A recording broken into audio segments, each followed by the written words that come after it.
ce colloque que nous avons décidé d'intituler Le sport par la santé, quels engagements possibles. Le but de ce colloque va être d'être un moment d'information, mais aussi d'échange autour de la question du sport santé en Champagne-Ardenne, de ses acteurs actuels et de ses acteurs potentiels. Pour le déroulement de cet après-midi, nous allons dans un premier temps, par l'intervention du Dr Dominique Limin, vous présenter les bienfaits du sport sur la santé. Dans un deuxième temps, nous allons organiser une table ronde avec les différents acteurs du parcours de soins. Et ensuite, nous avons un témoignage de M. Stéphane Lang de la ville de Reims qui nous présentera les actions de la ville de Reims dans le sport santé. Dans un premier temps, je vais donner la parole à M. Gérard Berthiaud, vice-président du conseil régional, délégué à la vie associative, la jeunesse, les sports et l'éducation populaire. Merci. Merci à vous d'être, surtout au CROSS et à son président, d'avoir organisé cette table ronde à la Porte de Châlons, le 68e. On sait très bien que la Porte de Châlons, c'est un lieu d'échange. Et donc, sur ce sujet-là, c'est donc quelque chose qui est pour nous, au conseil régional, très, très important. Ce que je voudrais vous dire avec le sujet que vous avez mis en place pour aujourd'hui, c'est sport santé, c'est quelque chose qui existe, dont les réseaux existent, avec notamment l'État. Et que le CROSS s'en empare, c'est encore mieux. Pour nous, au conseil régional, dans notre convention, là jusqu'en 2018, nous avons, parmi les thématiques abordées, c'est aussi cette question-là. C'est-à-dire que le CROSS soit aussi un acteur, ou l'acteur qui permet de coordonner et impulser l'ensemble des dispositifs sport santé. Cette coordination, et donc c'est intéressant, si je viens aussi aujourd'hui, c'est de voir comment le CROSS, avec l'ensemble des acteurs, a pu mettre en place et quel est le CROSS, le levier utile au développement du sport santé, est quelque chose d'important. Et avec ma casquette aussi de médecin, c'est sport santé, c'est pas, et on a échangé avec Stéphane tout à l'heure sur ce que pourrait engendrer comme économie de santé, l'activité sportive sur la santé, c'est aussi une discussion que j'ai eue avec le directeur du CREPS, c'est comment nos clubs peuvent intégrer les pathologies chroniques parmi leurs sportifs de fait.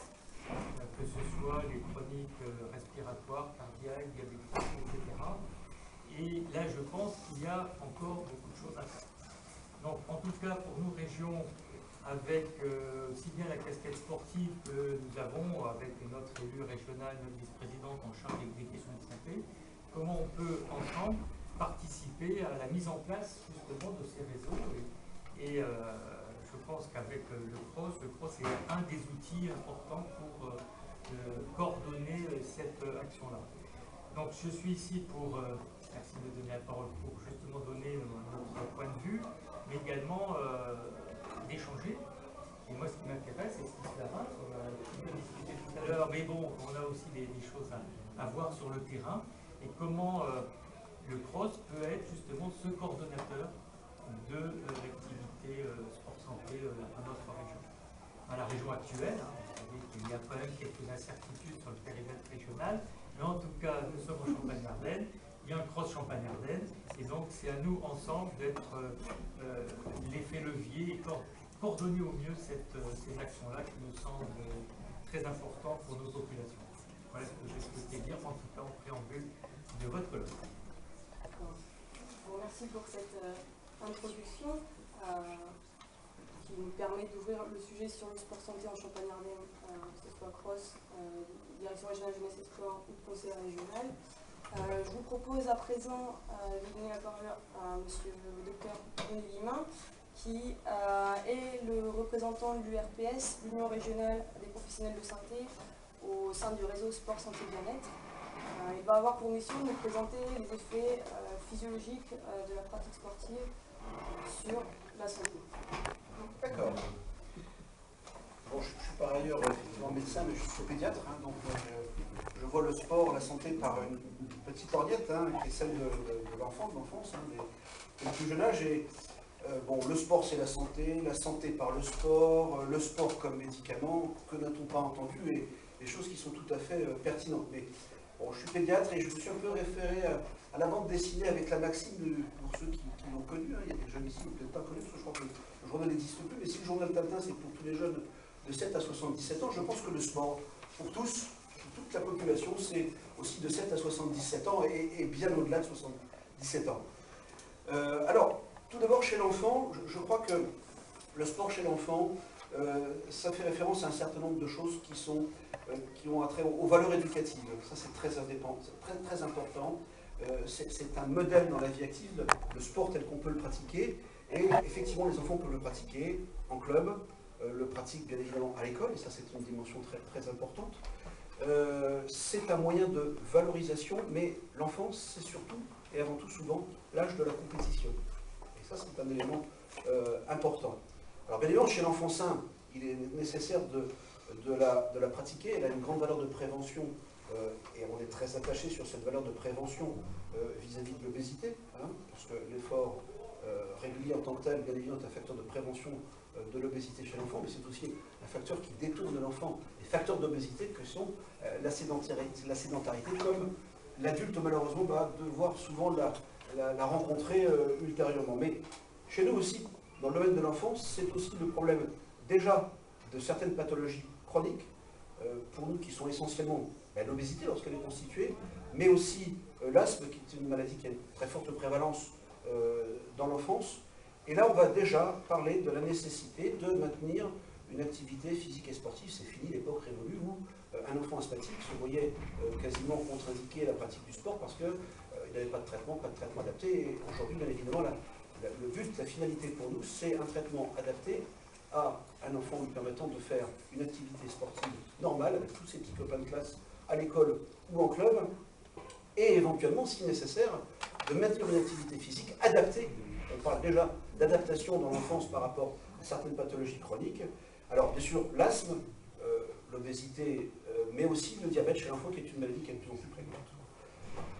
Bien que je n'ai pas la casquette de médecin d'adulte, et je vais quand même, à la demande, faire un petit mot sur ce qui me paraît important concernant le problème chez l'adulte. Alors, bien évidemment, chez l'adulte sain, c'est la nécessité, à un moment ou à l'autre, de découvrir qu'on a besoin d'entretenir sa forme, d'entretenir son corps.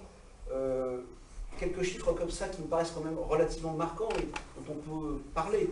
Ce sont des chiffres statistiques qui sont donnés dans la littérature. On considère qu'en France, il y a à l'heure actuelle 37 millions d'inactifs.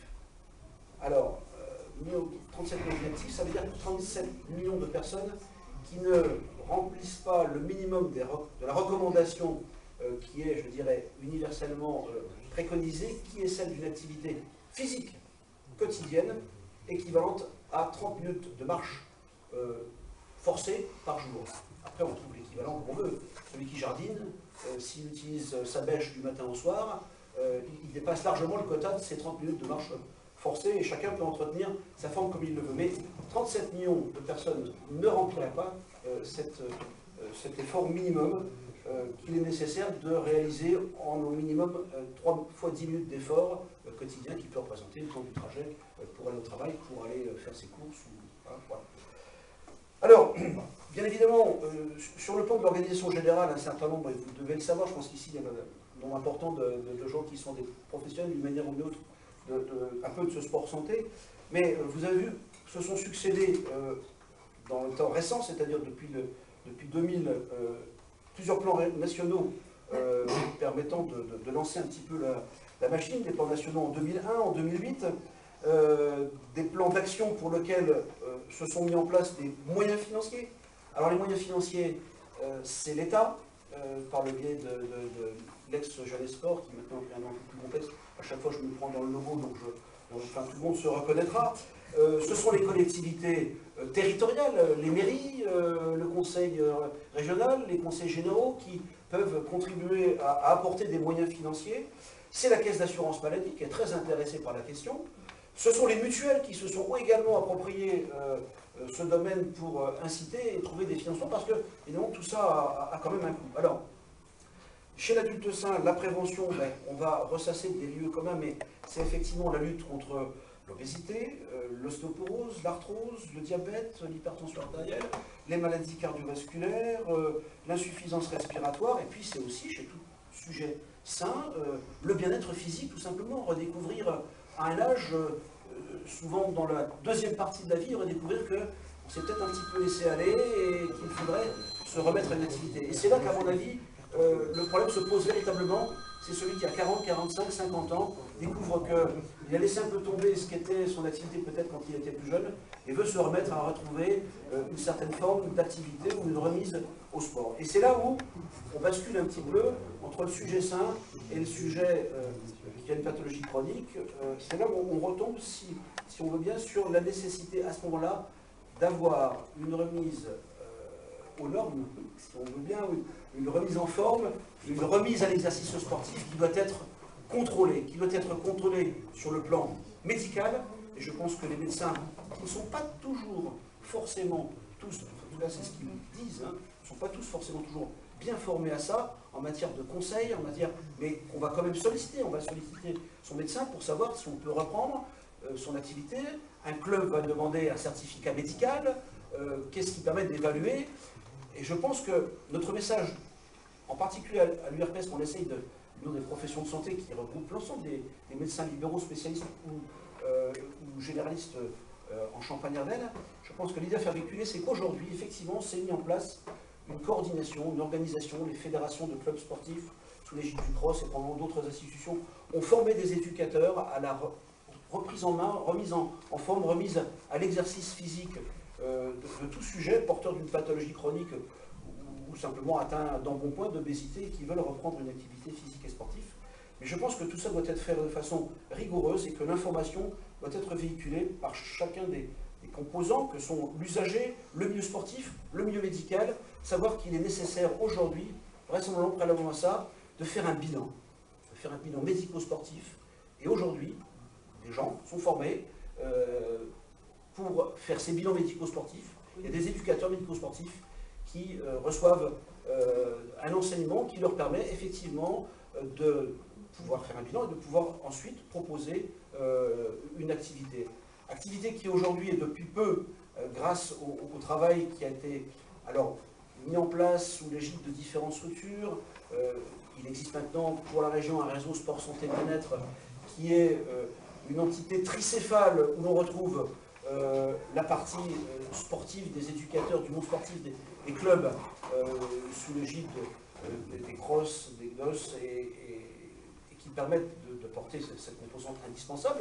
Bien évidemment, les usagers, ça c'est très important, c'est l'usager qui est au centre du problème, avec des associations dont le CISC est une des composantes tricéphales de ce réseau sport santé bien-être, et puis les médecins, qui effectivement ne peuvent qu'être impliqués dans tout cet édifice. Alors, tout ça, c'est, je dirais, articulé, chapeauté par des organismes financeurs que sont la Jeunesse et Sport, je la résume comme ça une fois de plus, la Jeunesse et Sport d'un côté et puis d'un autre côté l'Agence régionale de santé, dont c'est maintenant une des composantes importantes et qui sont les financeurs de ce qui va permettre de mettre en place un réseau qui va permettre, et ça vient de démarrer, de labelliser un certain nombre de clubs qui se sont engagés à répondre à un certain nombre de critères assez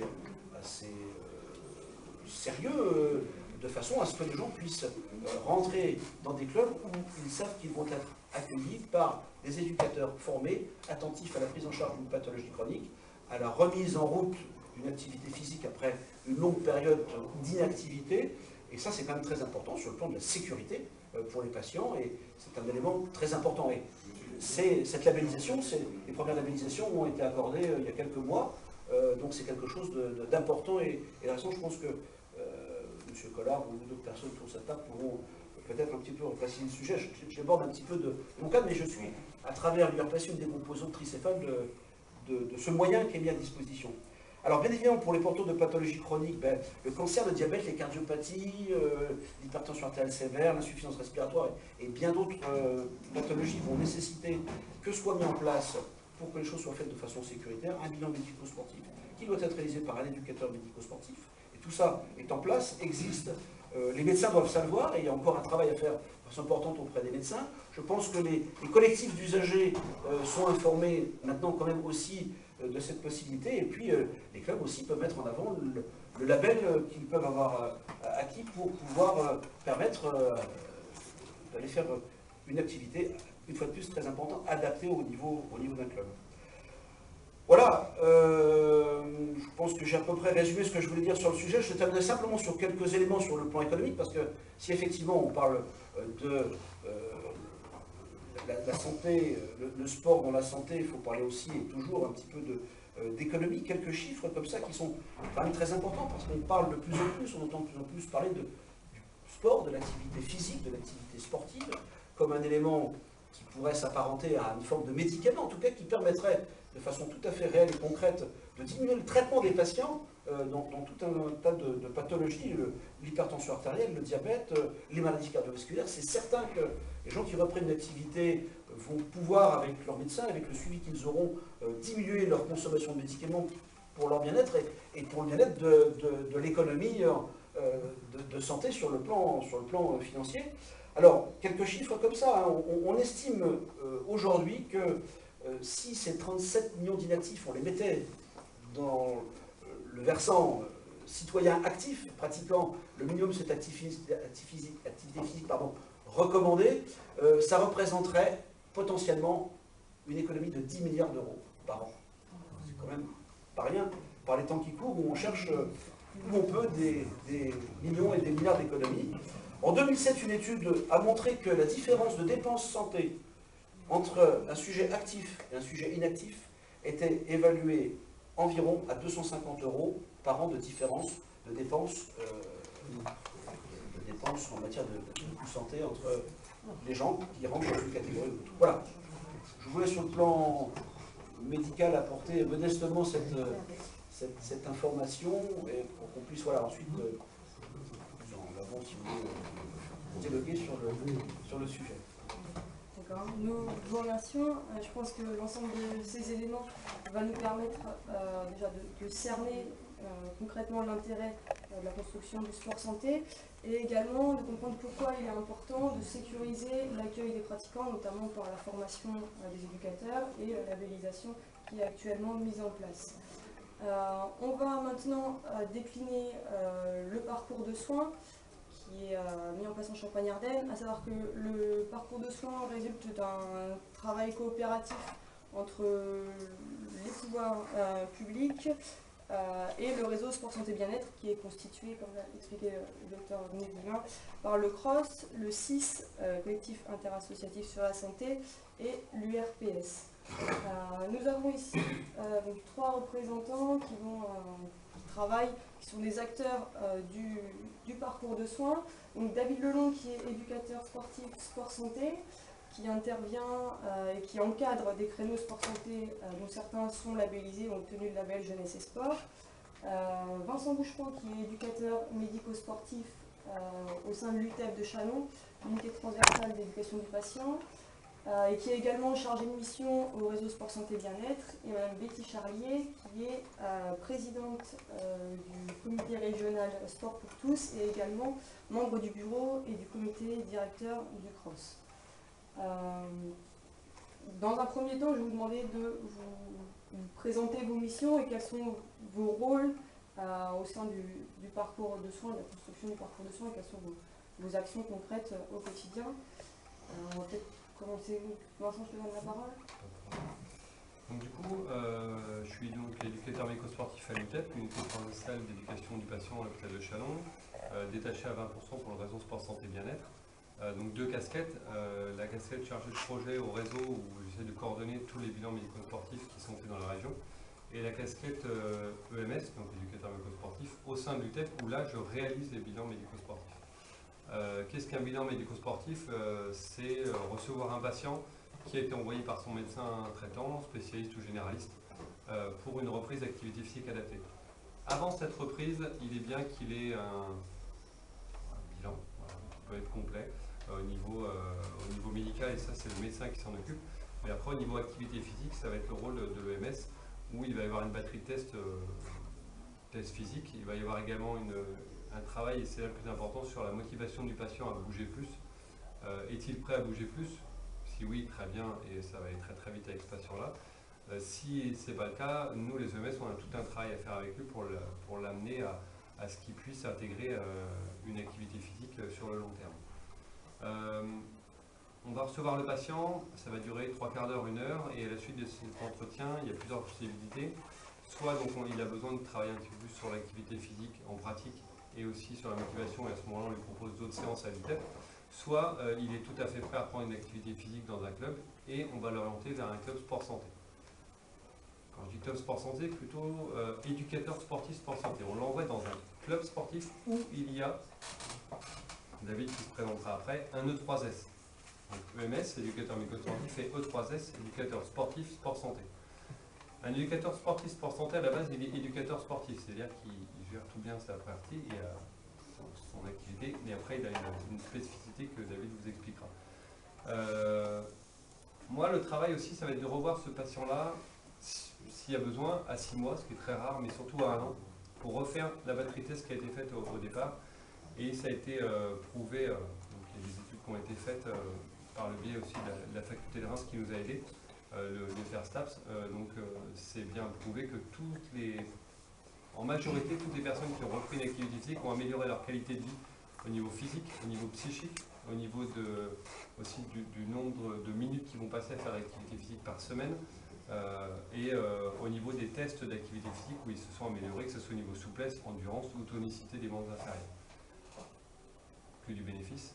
Donc là, c'est sûr que sur des livres, on les retrouve, mais là, nous, on a du concret, c'est-à-dire qu'on voit un petit peu le résultat qui se passe avec les patients. Autre chose, et David pourra aussi le signaler, c'est l'ambiance qui peut régner dans ces groupes-là. Moi, j'ai un exemple précis, c'est l'ANEC à Châlons, qui a été le premier avec qui on a pu travailler sur Châlons. Et il y a une ambiance avec Isabelle, qui est E3S, éducatrice médico-sportive sport santé, où il y a une réelle ambiance qui se crée et il y a une motivation des patients à faire de l'activité physique. Je prends cet exemple-là parce que une des choses aussi essentielles, on parlait de coût tout à l'heure, l'inscription c'est 180 €, ça freine. D'accord, il y a eu des arrangements avec le comité régional de natation et avec l'ANEC, donc du coup le coût est beaucoup moins cher. Mais bizarrement, arrivé à un certain point, si on leur disait, je pense, c'est 180 € au bout de la deuxième année, c'est plus un frein du tout parce qu'ils ont eu tellement de bénéfices à faire de l'activité physique, donc qu'ils y restent sans problème. Donc c'est vraiment cette partie-là de motivation et d'envie qui est vraiment l'élément essentiel pour la reprise de l'activité physique. Voilà, donc après on va se présenter tous les trois, je pense, puis après on répondra aux questions si vous souhaitez. Donc David, je te laisse pour justement expliquer toi ce que tu fais avec les patients que je t'en prie. Alors en fait, on reçoit les patients donc, dans des structures, c'est des associations dans bien des cas. On est tous en grande partie dans des associations, les E3S. Et quand on reçoit quelqu'un, ils sont passés donc, avec Vincent auparavant, et ils arrivent avec ce qu'on appelle un livret, un passeport santé, où dessus est répertorié en fait toutes les caractéristiques qu'ils ont besoin de travailler. Donc c'est avec les problèmes d'épaule, les problèmes de dos, ils ont un problème de cœur. On ne rentre pas dans le détail, on n'a pas le détail bien sûr médical de la personne, mais juste les grandes pathologies qu'on doit savoir pour pouvoir travailler avec eux. Ces personnes ont des créneaux qui leur sont réservés au sein des structures, mais ces créneaux ne sont pas réservés que pour eux. C'est-à-dire que c'est des structures où on accueille aussi bien n'importe qui vient faire une activité physique, et on les mélange à ces personnes pour justement pas les stigmatiser dans leurs problématiques. Ce qui fait que très vite, ils se retrouvent dans un club de sport normal pour eux, il n'y a pas de différence. Et très vite, ils sont très vite baignés dans une ambiance sportive traditionnelle, et ils se rendent compte qu'ils sont à la hauteur de leur activité qu'ils ont choisie. Alors en général, ils sont aussi orientés dès le départ par Vincent, et par tous ceux qui font des bilans, par rapport à leurs problématiques sur certaines activités. On ne va pas les envoyer n'importe où faire n'importe quelle activité qui leur correspondra au plus juste. Juste une toute petite aparté, je vous demande, moi je travaille sur Châlons, donc j'envoie sur Châlons, et j'ai d'autres collègues, j'en ai un sur Charleville qui fait la même chose, j'en ai deux sur Reims, et il y en a un sur Chaumont, un sur Épernay. Voilà. Donc c'est vraiment, on essaye de quadriller un peu la région pour justement pouvoir orienter les patients vers les E3S. Donc, comme vous a dit Julie, je suis présidente du comité régional, mais je suis également secrétaire générale de la fédération et à ce titre présidente de la commission nationale sport santé bien-être. Donc notre fédération est par ses origines très impliquée dans le sport santé. Donc l'intérêt pour le Champagne-Ardenne, c'est que souvent nos programmes sont expérimentés dans notre région, puisque moi je veille à ce que les programmes nationaux soient mis en application dans le territoire que je préside. Donc, en tant que dirigeante bénévole, moi, mon souci majeur, c'est d'apporter une formation aux éducateurs pour qu'ils soient capables et compétents pour accueillir ces pratiquants qui ont des pathologies chroniques.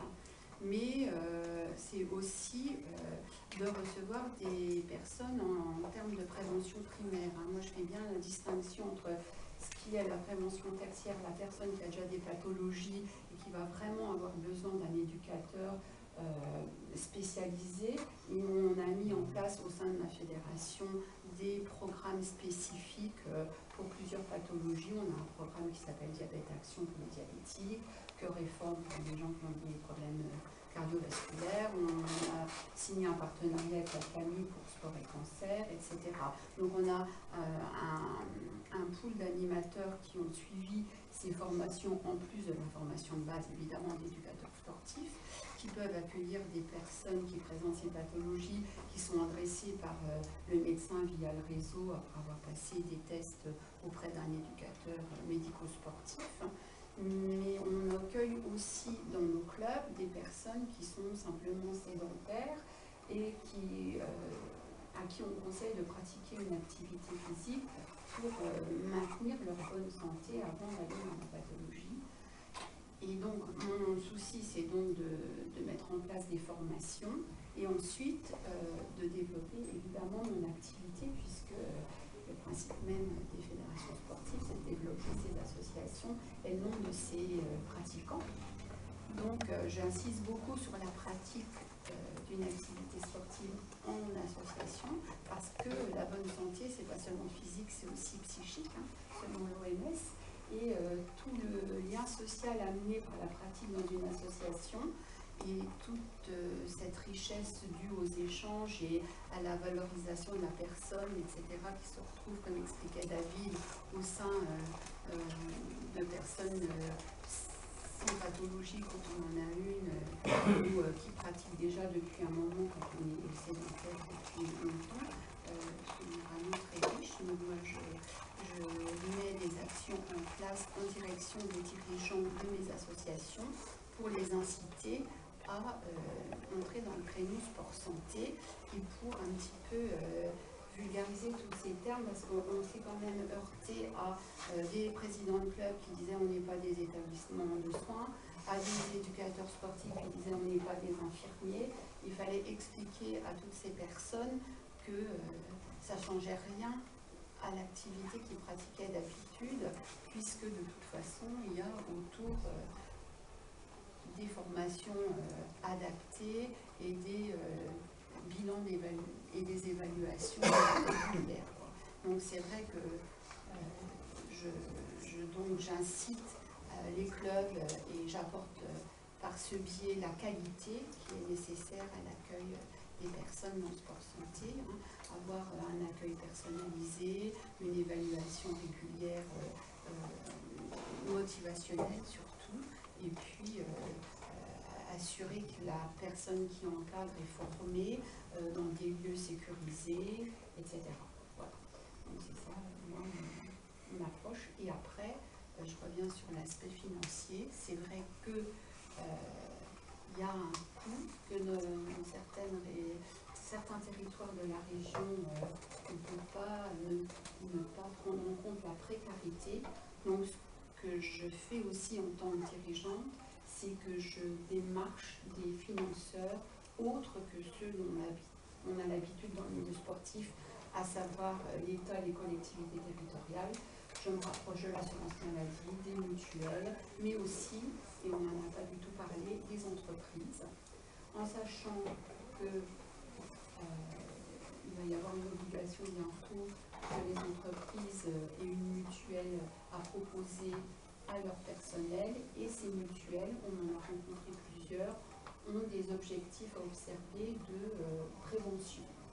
Donc peuvent offrir aux entreprises qui prennent des contrats chez elles les possibilités de mettre en place dans l'entreprise du sport pour les salariés. Donc j'invite le mouvement sportif à ne pas oublier cette voie de mettre à la pratique sportive des travailleurs qui sont dans ces entreprises.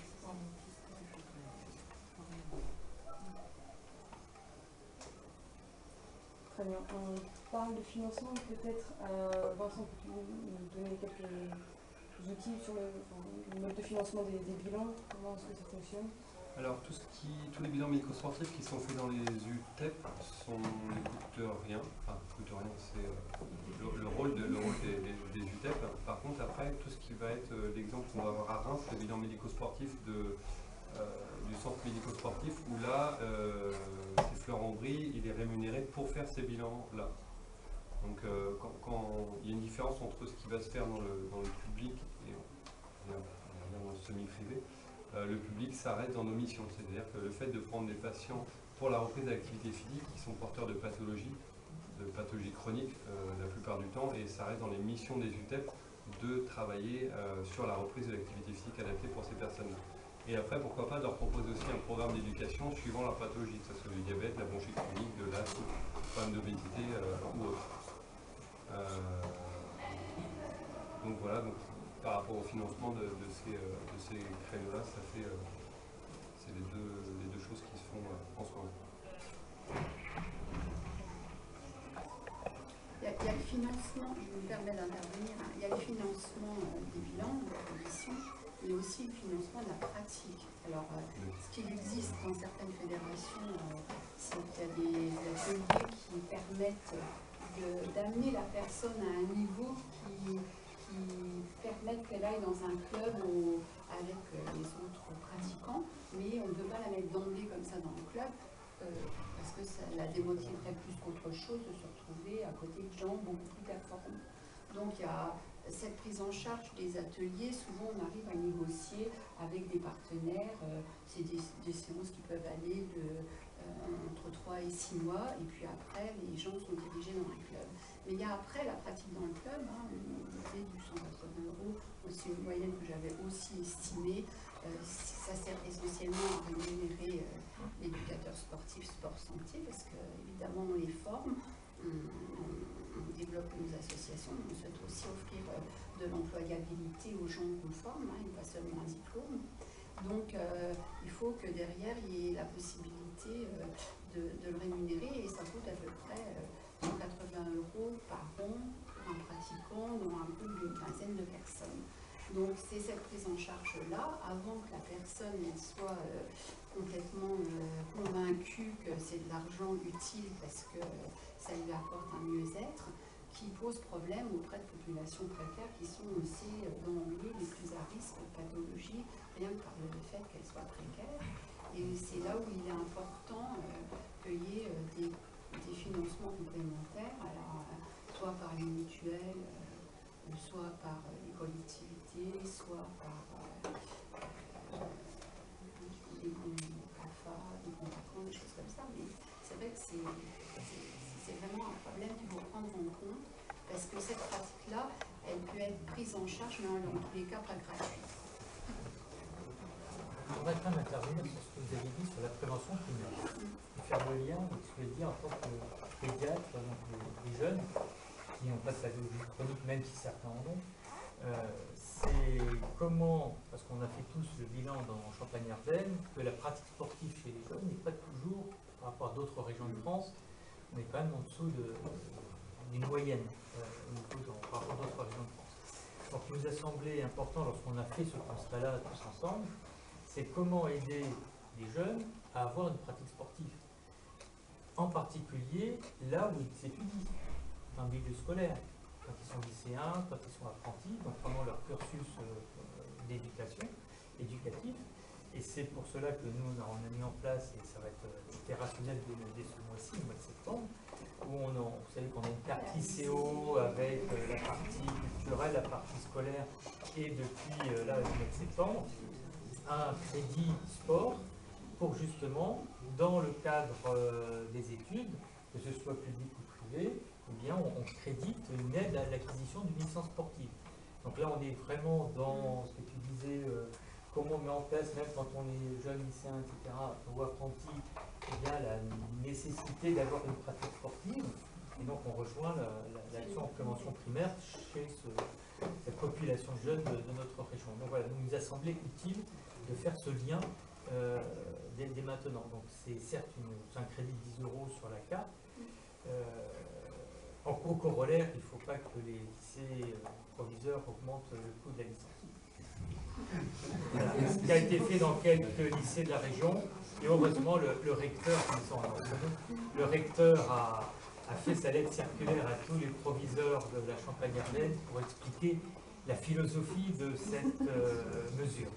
Voilà, donc on remercie le recteur pour sa démarche, voilà, parce que c'est ensemble, entre le monde éducatif, scolaire et nous, collectivités, que l'on peut essayer de mettre en place quelque chose d'intelligent et qui puisse être utile par rapport à ce que tu disais tout à l'heure. Voilà. Alors, ce qu'on a cherché dans la fédération, parce qu'il y a la région Champagne-Ardenne qui est très en avance, comme deux autres régions en France, mais quand moi je suis à l'échelon national, ça n'est pas du tout sur tout le territoire, donc on met des mesures en place nationales. On a créé une charte pour nos clubs, la charte santé, qui sera lancée officiellement au mois d'octobre et qui est plutôt, par rapport au label, une incitation à entrer dans la démarche pour l'association sportive où on demande un tarif adapté. On demande au club aussi de faire un effort pour diminuer ces tarifs d'adhésion. Le domaine de l'argent proprement dit est un véritable problème, c'est clair. Pour rebondir sur autre chose et pour rebondir sur un sujet d'actualité quand même, c'est les rythmes scolaires. Et là, il y a beaucoup de choses à dire parce qu'on a autour de nous des pays européens bien connus qui ont des rythmes scolaires très différents des nôtres et qui permettent une pratique sportive, je dirais, beaucoup plus développée. Alors, on vient de gagner, si je regarde bien, si j'ai bien compris, parce que je suis assez loin, les enfants sont plus en âge de rythme scolaire quasiment. Mais si j'ai bien compris, les enfants gagnent globalement 45 minutes 4 fois par jour, c'est-à-dire lundi, mardi, jeudi, vendredi. Ils gagnent 45 minutes. Donc d'ailleurs, le grand débat, c'est de savoir qu'est-ce qu'on va en faire, combien ça va coûter, qu'est-ce qu'on va pouvoir leur offrir. Il y a peut-être un créneau là, parce que c'est peut-être le créneau pour dire à 15h45 tout s'arrête. Je pense que ce qui serait souhaitable, si on veut vraiment tourner la page vers d'autres expériences européennes par rapport à ça. L'Allemagne, c'est quand même quand j'ai 55 ans, mais il y a déjà 40 ans que j'étais sportif. Je voyais des nageurs allemands du club de Neuss, parce que Chalon était déjà marié. C'est toujours marié Non, on n'est plus marié avec Neuss en matière de natation, on rencontrait Neuss tous les ans. Donc ça nous permettait de voir un petit peu comment ça se passait concrètement avec des jeunes nageurs qui étaient de Neuss. Et effectivement, apparemment la scolarité s'arrêtait à 13h, 13h30. On prenait une très brève collation et à 14h, ils étaient sur les terrains de sport, de tennis, de foot, dans les piscines. Ils sortent autant d'ingénieurs que nous, autant de médecins, autant de cadres, autant d'ouvriers bien formés, je pense. Et voilà, donc on n'est pas nous dans cette option-là. Il y a peut-être encore des choses à débattre, à discuter par rapport à ça, mais je pense que les horaires, en tout cas, on l'a tous vécu en tant que parents, les horaires d'une activité physique et sportive, du fait que la scolarité se termine à 16h30 ou 17h, c'est pas un élément. Quand ensuite on est dans le secondaire, c'est 18h. Voilà comment les jeunes peuvent pratiquer une activité physique qui, sans être une activité intense de 2 heures, 1 ou 2 fois par semaine, devrait être plutôt être du domaine d'une heure, voilà, 3/4 d'heure, 1 heure, chaque jour. Ça m'interpelle.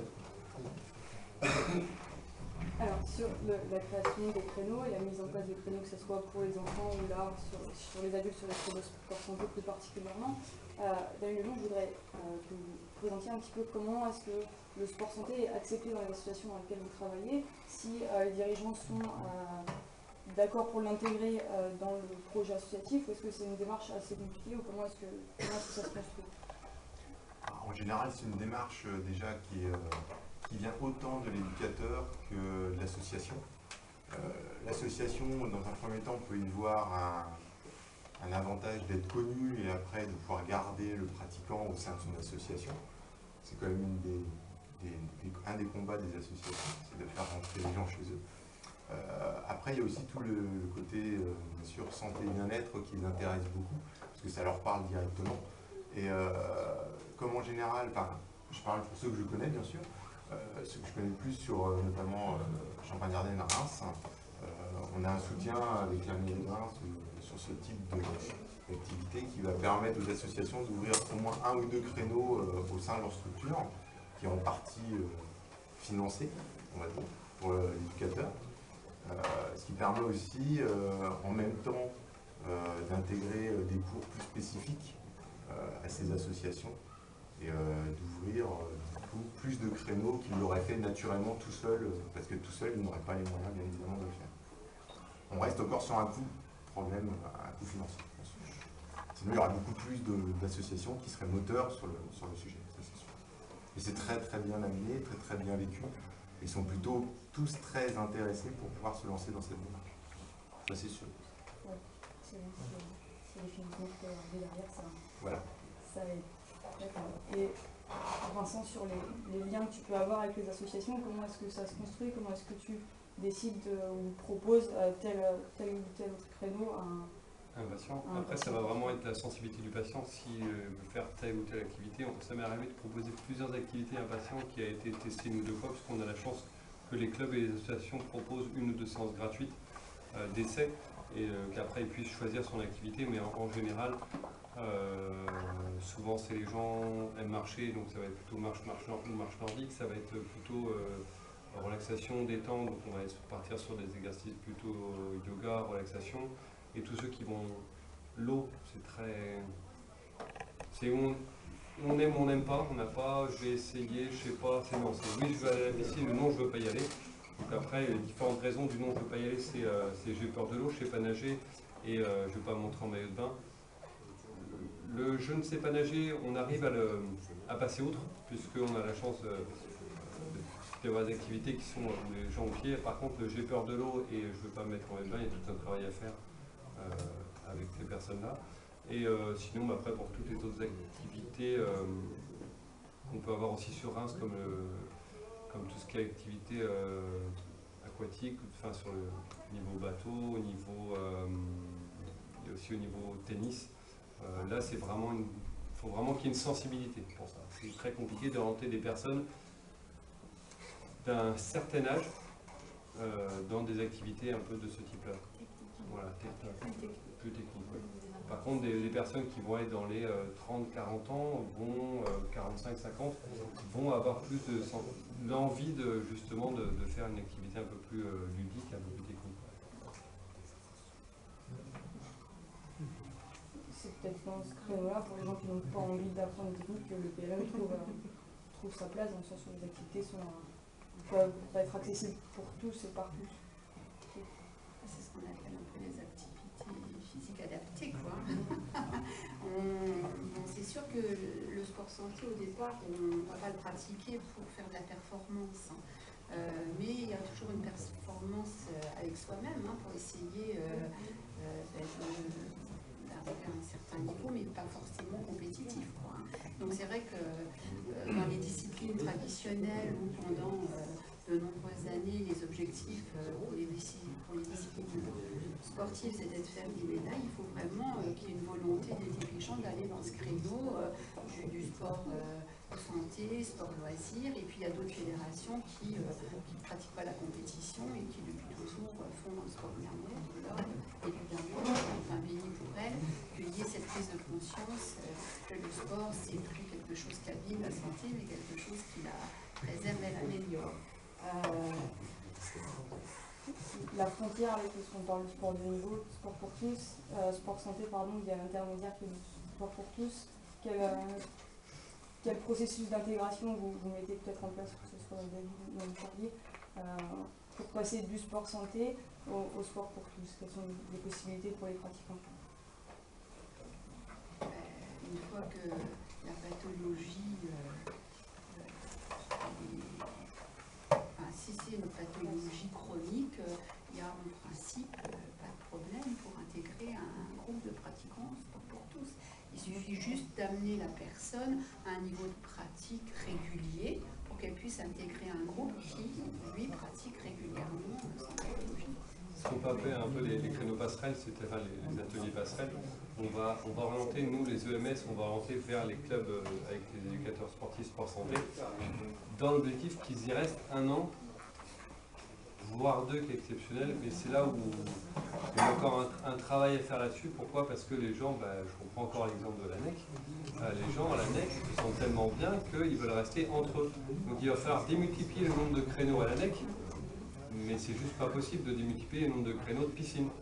C'est plus facile dans des ateliers, dans des activités comme à l'EFSRA, comme d'athlétisme à Reims, où là ils peuvent garder des créneaux et les multiplier, c'est un peu plus facile.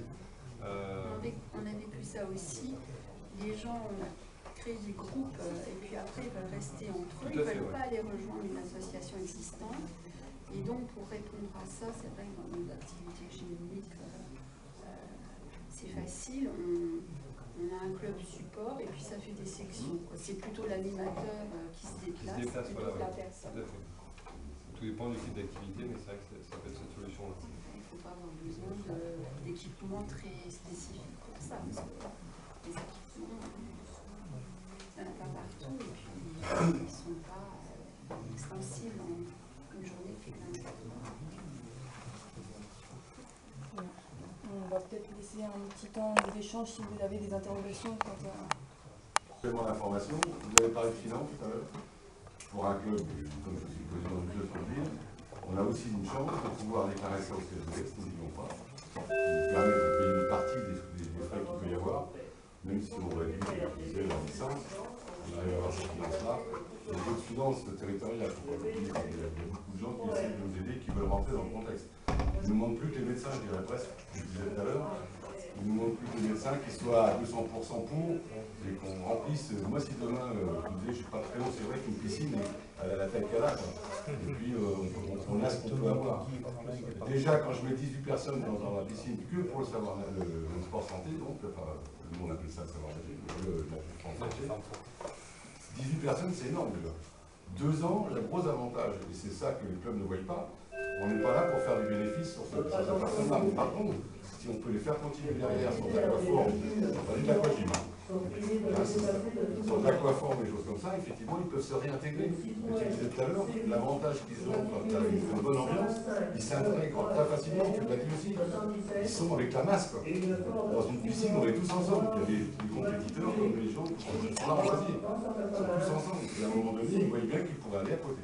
Donc ça, c'est une fois qu'ils peuvent y aller au bout d'1 an ou 2 ans. On arrive avec la classe là, malgré qu'ils aient une pathologie. Donc je voulais quand même appuyer là-dessus, sur la finance, sur ça, et puis effectivement qu'il faut mettre de l'huile de coude et qu'il y a obligation. Pour moi, obligation que le président ou le comité directeur du club soit à 100% avec son indicateur. Sinon, ça ne marche jamais. C'est ce qui s'est un peu principal. Lorsqu'il y a eu les différentes formations avec le cross, le DOS, c'est un petit peu ça. Il y avait des clubs qui ne voulaient pas. Les éducateurs ils sont allés, mais derrière il n'y a rien eu qui a été mis en place. Donc on a beaucoup de gens formés et des fois peu de gens qui sont... Pour appuyer ce que c'est aussi, c'est le fait de formation. Il ne faut pas oublier que les formations professionnelles, c'est vrai qu'un éducateur chez nous, il est pas obligatoirement professionnel, il peut être bénévole, il est embauché par le club. Donc la grosse difficulté qu'on a aujourd'hui, c'est que ces formations valorisantes, puisqu'elles ont un diplôme fédéral ou autre, ne soient pas prises par les OPCA. Ça perd tout ça. Parce qu'on paye aux OPCA, mais par contre, ça, on n'a pas le droit. Voilà. Je voudrais rebondir sur ce qu'a dit Guy par rapport aux médecins prescripteurs, et je pense qu'il serait vraiment très important. La formation elle est diffusée aux professionnels de santé, mais il faut qu'il y ait une reconnaissance des éducateurs par les professionnels pour qu'ils aient une vraie confiance, parce que c'est vrai qu'ils ont une responsabilité d'adresser un patient vers l'alcool, même si il y a une tête entre les deux, mais pas toujours, quoi. Il y a des fois où il n'y a pas besoin de faire...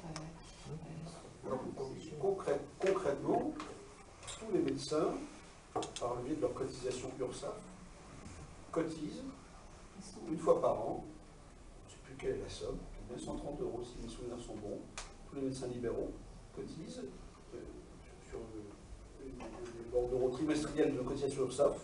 On voit apparaître une ligne et c'est 130 € qui vont à l'URPS. Donc l'URPS a le fichier de totalité des médecins libéraux, de Champagne-Ardenne, qui est tout à fait exhaustif. On a un bulletin d'information qui est édité au mieux 3 fois par an, et on peut passer dans ce bulletin de l'information. Alors il se trouve que le président n'est pas à l'URPS, mais on a déjà, par le biais, on avait par contre, l'URPS avait un représentant, un extraordinaire représentant qui vient de prendre sa retraite, enfin qui a pris sa retraite en 2000, le docteur Brûlé de Bourg-Molon, qui était vraiment un fer de lance, qui je pense a fait tout ce qu'il a pu en tant qu'élu URPS pour qu'effectivement de l'information soit diffusée en pleine page dans ce bulletin que les médecins lisent ou ne lisent pas. Il n'est pas très ludique, hein, donc il faudrait que pour sortir voilà, au hasard d'une belle plaquette comme ça, ou les belles plaquettes qu'on sort, je pense qu'il y a des moyens financiers assez importants et que une structure comme la nôtre n'a pas une plaquette qui est très ludique. Donc moi le premier, avant d'être élu et impliqué, c'est toujours la même chose, tant qu'on n'est pas impliqué, on reçoit un document, on en reçoit 15 par mois, on a tellement de choses, on n'a pas le temps de lire les journaux professionnels qui permettent de nous former, on est la tête dans le guidon au bon nombre d'entre nous du matin au soir, et je ne suis pas sûr que tout le monde lise bien la plaquette de l'URPS. Moi-même le premier, je ne la lisais pas avant d'être, tant que ça, avant d'être élu et de découvrir les mines d'informations qu'il pouvait y avoir, que diffusent les différents réseaux, parce que le réseau périnatal, le réseau sport santé bien-être, le réseau Carédia, enfin tous les réseaux qui tournent autour de la santé, de la pathologie, ont ce moyen de diffusion, puisque l'URPS a un représentant dans chacune de ces structures-là. Et ça, c'est le premier élément. Après, qu'est-ce qu'a fait le docteur Brûlé? Je crois que c'est un garçon très dynamique qui, jusqu'à la fin de son exercice professionnel en tant que médecin libéral, prenait sa casquette le soir pour aller dans les EPU de médecins, présenter un bébé qui est quand même récent, le réseau sport santé bien-être. Combien 2008. Pardon 2008. On a commencé à en parler. Enfin. Voilà, mais concrètement, je crois que c'est 3 ans. 2009. Moi, j'y suis depuis un an et demi, donc voilà. Je pense que c'est une machine qui se passe à mettre en route, en tout cas à laquelle on doit contribuer, parce que je suis tout à fait conscient, je pense que l'ensemble des médecins sont tout à fait conscients, enfin, ils ne sont pas conscients de tout ce qui aujourd'hui est à la disposition. Je l'ai découvert, moi, très honnêtement et très sincèrement, j'ai découvert ce travail évident qui se mettait en place pour véritablement quelque chose d'une qualité en tout point remarquable.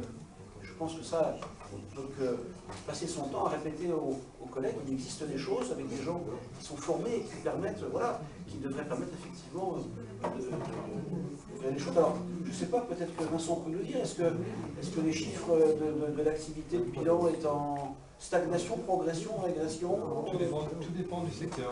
En progression sur Reims, en stagnation sur les autres territoires. Certainement grâce à voilà. J'allais faire le lien justement et nous expliquer justement qu'est-ce qui se passe à Reims et comment et pourquoi on est en progression à Reims et que notre éducateur médico-sportif Florent croule sous les demandes au centre médico-sportif. Et je pense, si je peux me permettre, c'est de laisser la parole à Reims. Si on va faire la liaison entre ce qu'on est en train de dire, vraiment vous nous expliquer un petit peu ce qui se passe dans la vie. Juste avant, si je peux me permettre, donner la parole au docteur Rayon de Jeunesse et Sport, qui puisse aussi s'exprimer sur le sujet, puisque vous êtes les acteurs principaux du sport santé avec le réseau et puis le conseil régional. Non, moi je travaille dans le rôle de ça avec l'ensemble des partenaires, de dire qu'un lien tous les ans peut être mis en place pour communiquer sur ce point-là, parce qu'on n'a pas beaucoup communiqué sur ce point-là. Avec le plan régional, c'est vrai qu'il faut communiquer, hein, et que ça retire au départ On sait faire, mais faire savoir, c'est important aussi. Donc moi je suis très heureux d'entendre tout ce que j'entends là, bien sûr, et dire que les acteurs se mettent autour de la table pour dire chacun va apporter sa contribution sur le plan territorial, sur le plan régional, sur le plan départemental. Moi, ça me fait très bien, et la remarque de Stéphane, bien sûr, et le rendu vis-à-vis de Jean-Paul Brulé, ce nouveau dinar, on dit dinar B ou dinar, c'est ça, hein. Je l'ai mis en liaison avec le conseiller technique national chargé de l'aviron, donc vous sachez que pour les clubs dans la région, Jean-Paul Brulé travaille déjà avec le conseiller technique national de l'aviron, donc il y aura un lien direct avec les autres clubs, évidemment.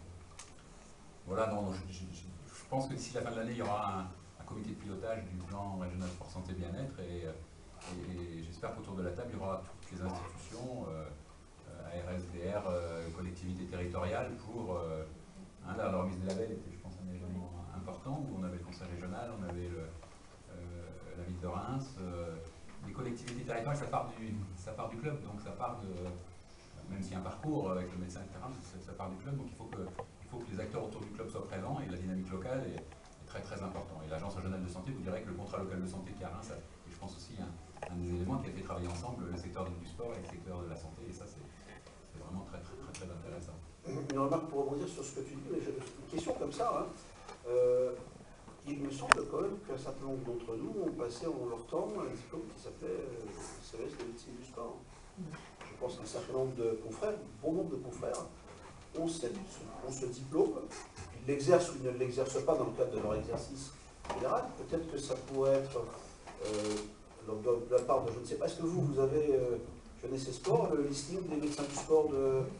Alors c'est une très bonne remarque. J'étais jusqu'à l'ancien président du syndicat national du médecin du sport, je me culpabilise un peu parce que tu as raison, c'est quelque chose d'extrêmement important. On a l'association régionale de médecine du sport qui est présente, qui se dirige tout doucement vers, qui est un acteur du plan régional sport santé bien-être. Et je pense que la compétence du médecin du sport, elle est intéressante parce que tout médecin traitant peut cocher sur la demande du réseau, peut cocher je veux une consultation auprès d'un médecin du sport, parce que finalement c'est un domaine que je ne maîtrise pas bien. Et je pense qu'au niveau régional, il y a possibilité de trouver une plus-value qui va être apportée sur le lien dans nos centres de médecine du sport, parce que ceux-là peut s'en trouver de vos... Est-ce qu'ils ont tous bien l'information de ce qui est en place? Les médecins du sport eux-mêmes? Tous les diplômés. Je dis bien tous les médecins diplômés au moins de médecine du sport. Alors on n'a pas un suivi très rigoureux parce que malheureusement ce n'est qu'une expertise particulière, la médecine du sport, c'est pas comme les pneumologues. Donc c'est constitué le conseil, alors ça c'est un peu technique, le conseil national professionnel de la médecine du sport, c'est constitué très récemment, c'est Pierre Rochepangard qui est le médecin du football, qui est pareil, qui est le président. Donc ça veut dire qu'il va être reconnu une sorte d'expertise particulière, mais qui va se faire au travers d'une spécialité. Donc est-ce que c'est de la rééducation? Est-ce que c'est de la... C'est compliqué, hein. Bon, Gérard, il voit très bien de quoi je veux parler, avec les spécialités, etc. Je suggère il faudrait monter un kit qu'on mettrait à disposition des présidents des FNC et puis leur demander d'intégrer ça dans leur programme pour espérer toucher à peu près 30% des médecins généralistes. Il a utilisé la plaquette du réseau quand même, qui est une plaquette qui est relativement bien faite, explicite. Et ça doit être resté local, quoi, parce que je pense pas qu'il soit allé sur toute la région. Alors Jean-Paul Brulé, moi on avait des retours effectivement de ce que ça a marché de manière remarquable, et ça pourrait être un des objectifs du réseau, c'est de se dire on a une personne, le mieux c'est un professionnel de santé bien évidemment, qui rencontre les médecins, qui informe sur les outils, qui montre les outils, qui explique comment se font les bilans, etc. Et ça marche. Jean-Paul Brulé l'a fait très bien, et je pense que le résultat sur Reims, c'est peut-être aussi bien sûr le travail qu'avait Jean-Paul Brulé sur Reims. Et c'est vrai que Reims, on a une grande histoire avec le sport. Et on a une grande ambition aussi pendant ce mandat au niveau sportif. Déjà des lieux pour pratiquer le sport pour tous, le sport santé. Nous avons un grand complexe que nous sommes en train d'étudier et on réfléchit aussi sur les différentes activités qui pourraient intéresser le sport santé, notamment autour de tout ce qui est aquatique, bien sûr. Nous avons aussi de grands projets autour du parc Lagrange, sur la coulée verte. Nous avons déjà d'ailleurs installé des aires de sport intergénérationnelles aussi dans le parc de Champagne. Donc en fait, nous avons une grande volonté populaire aussi de communication au niveau du sport. Et effectivement, le réseau Sport Santé nous intéresse énormément. Nous avons fait une convention avec tous nos partenaires et nous avons un slogan Reims, sportez votre santé. Le but est de simplifier au maximum en fait, le parcours pour les Rémois. Que le cheminement soit le plus simple possible, qu'ils aient le choix à la fois d'aller, dans un premier temps, lorsqu'ils ont l'information, d'aller auprès de leur médecin directement, ou s'ils le souhaitent, auprès du médecin qui est dans notre salle Renétis, au sein de l'Office des sports. Et ensuite, il y a un cheminement, effectivement, qui est très fléché pour ensuite intégrer les associations qui sont aidées financièrement dans le cadre de cette convention à hauteur globale de 24 000 €. Donc les créneaux sport santé sont financés directement par la ville de Reims et le coût est vraiment très modique pour les Rémois qui utilisent ces créneaux. Alors, il y a donc la ville accompagne à la fois les Rémois dans ce dispositif et nous avons aussi un objectif au niveau des personnes âgées et créer un passeport Reims 3S qui ouvre un droit à un ensemble d'activités sportives, de loisirs réservées aux seniors. Alors ça se fera dans le cadre du sport santé aussi. Il y a aussi des projets d'évolution possibles, par exemple en partenariat avec l'Agence régionale de santé, l'habilitation tertiaire et primaire, pourquoi pas un partenariat avec la région Champagne-Ardenne pour la prise en charge de formation des éducateurs sport santé. Et l'ouverture du dispositif à des publics plus jeunes autour du périscolaire. Donc voilà, bref, le dispositif que nous avons mis en place autour de cette convention, notamment avec le Conseil général, nous permet de simplifier énormément la démarche auprès des Rémois et de communiquer sur l'ensemble de ce dispositif. Si vous avez des questions, n'hésitez pas. Merci, j'espère que ça suscitera des vocations pour d'autres collectivités. Le début, et dire quand même qu'il y a une situation un petit peu particulière en milieu rural et qui n'est pas forcément prise en compte. Il a bien compris, la ville de Reims accompagne des sports plus importants qui ont peut-être la capacité, eux, d'intégrer une particularité sport santé parce qu'ils ont suffisamment d'adhérents, déjà un collectif de direction qui est solide. Donc à Bouzy, on a fait un petit peu une démarche un peu inverse, au sens où c'est la commune de Bouzy qui a eu la première démarche, comme la commune de Reims s'apprête à le faire modestement, nous l'avons déjà fait il y a quelques années, avec la construction d'un complexe sportif dans lequel on a intégré immédiatement la part sport santé, et notamment avec une salle de remise en forme qui a été aménagée avec l'aide des services de la DRJSCQP, et qui fonctionne admirablement bien, puisque nous avons une personne qui était formée par le CREPS sur les sports, sur les métiers de la remise en forme, et nous avons 120 à 130 adhérents qui viennent chaque semaine, 1 heure par semaine, et qui participent à hauteur de 5 €, avec des groupes qui sont constitués entre 5 et 6 personnes, qui sont constitués à la fois par affinité et à la fois par forme.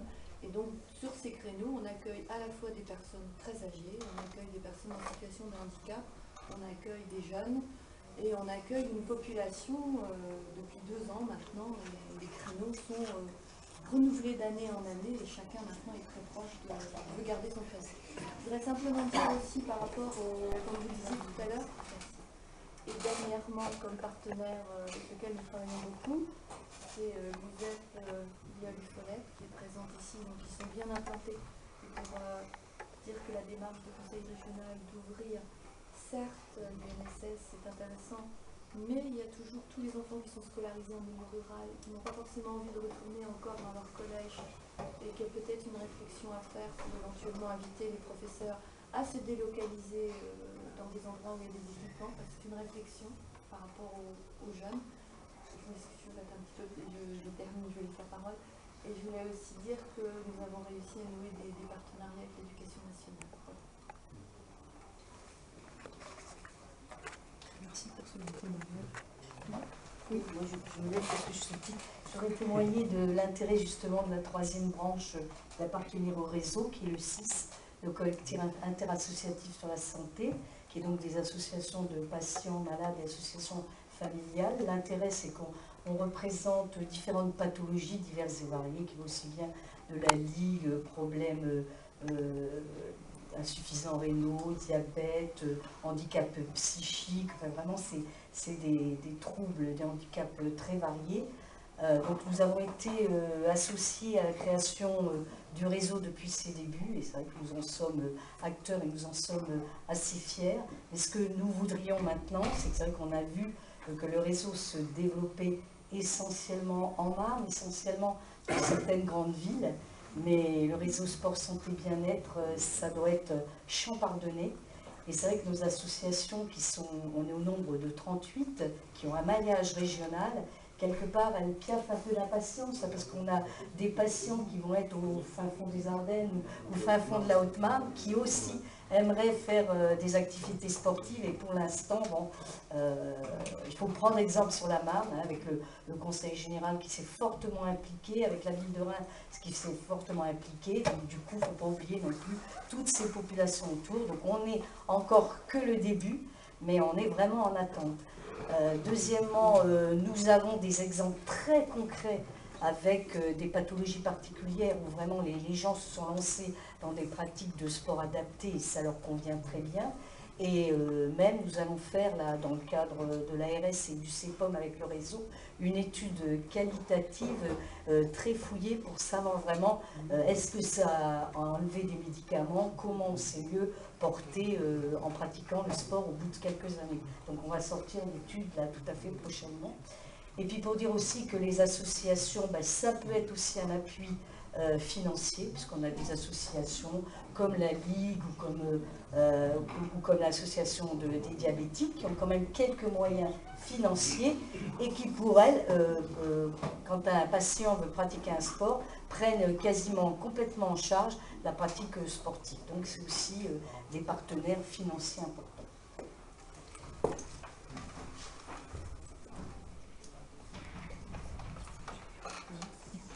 Ça va conclure, ça y est, ça.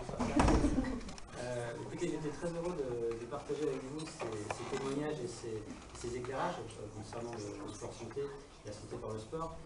C'est un sujet qui progresse. Betty Charlier l'a évoqué tout à l'heure. C'est un sujet que nous partageons au niveau du mouvement sportif à l'échelle nationale.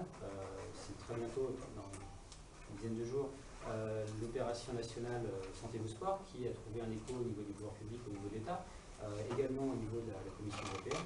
C'est au niveau local, à travers le travail que le comité olympique et sportif et ses composantes, le comité départemental olympique et sportif et les autres branches intéressées que sont l'URPS et le CIS, ça nous a permis de construire ce réseau qui ne peut être qu'un travail d'équipe. Le sport santé, on l'a bien vu aujourd'hui, c'est quelque chose d'assez diversifié, d'assez complexe et qui mérite qu'on puisse tous travailler ensemble et dans le même sens. À travers le travail qui est mis en œuvre avec les collectivités territoriales, localement, quelques initiatives, à travers le travail qui est également fait avec les services de l'État, la DRGSCS et l'Agence nationale de santé, qui ont à construire, ça va bientôt arriver, ce plan régional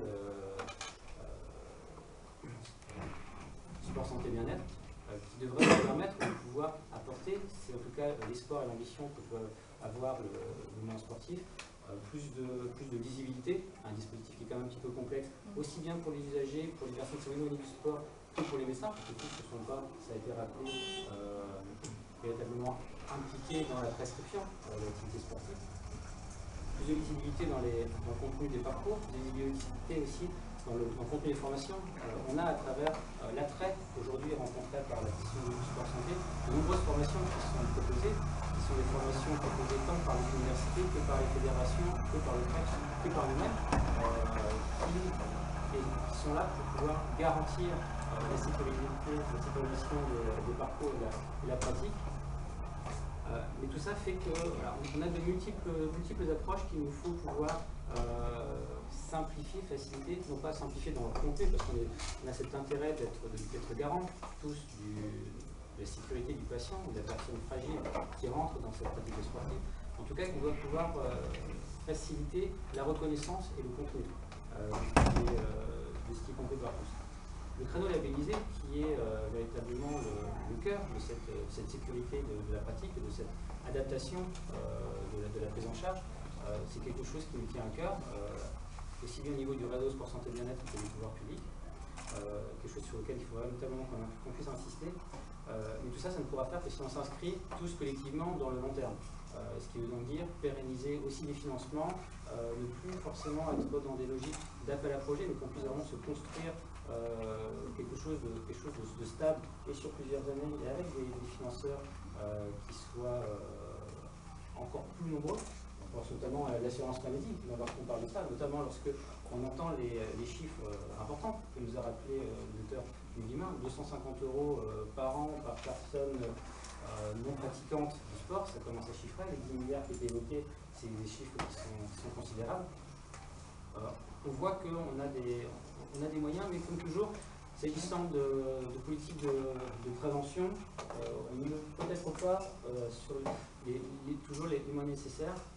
Et il va falloir peut-être qu'on puisse tous diversifier et non pas toujours se retourner vers les financements historiques du sport, que sont le CNDS, que sont le conseil régional et les collectivités plus locales, qui sont les communes et communautés d'agglomération.